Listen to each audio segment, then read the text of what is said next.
आज अपने नया अध्याय 5वां शुरू करेंगे। पादप जल संबंध, प्लांट वाटर रिलेशन। तो आपको मालूम ही है कि अपने प्राचीन ग्रंथों में, पुराणों में और में 5 मूलभूत तत्वों में अनिवार्य माने गए हैं। उनमें से एक है जल, भी महत्वपूर्ण अवयव माना गया है। जल जीवित कोशिकाओं का एक प्रमुख घटक है। सभी कार्य करने के लिए जल का होना बहुत ही जरूरी है। जल पौधों में एक विशिष्ट अनुकूलन माध्यम की तरह कार्य करता है। कहने का तात्पर्य यही है कि जल एक असाधारण यौगिक है। इसकी कई विशेषताएं होती है, जैसे ध्रुवीय प्रकृति, जल की ध्रुवीय प्रकृति, पोलर नेचर, जल में हाइड्रोजन बंध पाया जाता है। सार्वत्रिक विलायक है, यूनिवर्सल सॉल्वेंट, उच्च संसंजक एवं आसंजक बल, तभी जल टूटता नहीं है, जल के अणु आपस में बंधे हुए रहते हैं।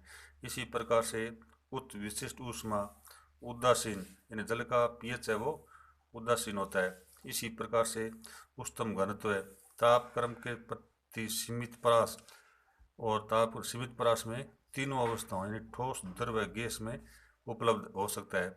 डाइलेक्ट्रिक स्थिरांक आदि। अब आपको मालूम है कि प्रत्येक जीव की संरचनात्मक, रचनात्मक, क्रियात्मक इकाई कोशिका होती है। तो कोशिका जल के माध्यम से ही अपनी जैविक क्रिया संपन्न करती है। तो देखो, कोशिका प्रत्येक जीव के शरीर की संरचनात्मक तथा क्रियात्मक इकाई होती है।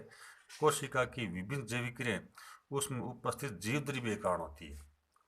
तो इसलिए जीव द्रव्य के गुणों एवं उसमें होने वाली प्रक्रियाओं को समझने के लिए अपन उन भौतिक और रासायनिक विधियों को समझना जरूरी है जो जीव द्रव्य उससे प्रभावित होता है। तो जीव द्रव्य को प्रभावित करने वाले कारक ये है। नंबर 1 पर विसरण यानी डिफ्यूजन, नंबर 2 पर पारगम्यता, परमेबिलिटी, परासरण, ओस्मोसिस, जीव द्रव्य कुंचन, प्लाज्मोलाइसिस, अंतः शोषण, इम्बिशन आदि आदि कुछ क्रियाएं प्रमुख रूप से हैं। अब मान लेंगे विसरण। तो विसरण का आपको याद रखना है, अधिक सांद्रता से कम सांद्रता की ओर अणुओं का गमन, इसको विसरण कहते हैं। जैसे अपने घरों में अगरबत्ती करते हैं तो अगरबत्ती की सुगंध है पूरे घर में फैल जाती है, तो ये एक प्रकार की विसरण क्रिया है। इसी प्रकार से पानी से भरे गिलास में अपन चीनी डालें तो पानी का स्वाद मीठा हो जाता है, तो ये विसरण क्रिया है, यानी अधिक सांद्रता से कम सांद्रता की ओर अणुओं का गमन। उदाहरण स्वरूप ये भी दिया है, जैसे अमोनिया की खुली बोतल को कमरे में रखने पर अमोनिया की गंध पूरे कमरे में फैल जाती है, विसरण क्रिया है। इसी प्रकार पानी से भरे बीकर में कॉपर सल्फेटिक एसिड डालने से पानी नीला रंग हो जाता है।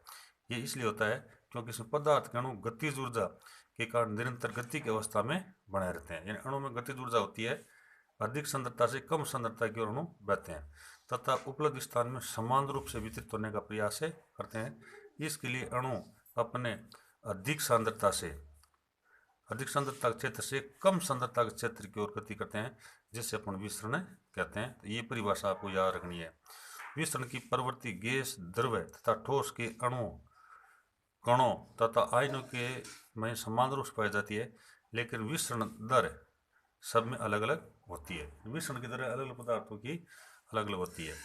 एक ही तंत्र में उपस्थित दो या दो से अधिक पदार्थों अणुओं की विसरण की दिशा व गति एक दूसरे पर निर्भर नहीं करती।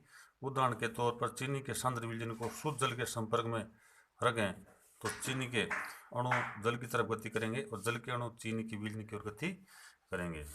इस प्रकार किसी भी तंत्र में विभिन्न पदार्थों का विसरण अपने अणु की सांद्रता पर निर्भर करता है, ये आपको याद रखना है।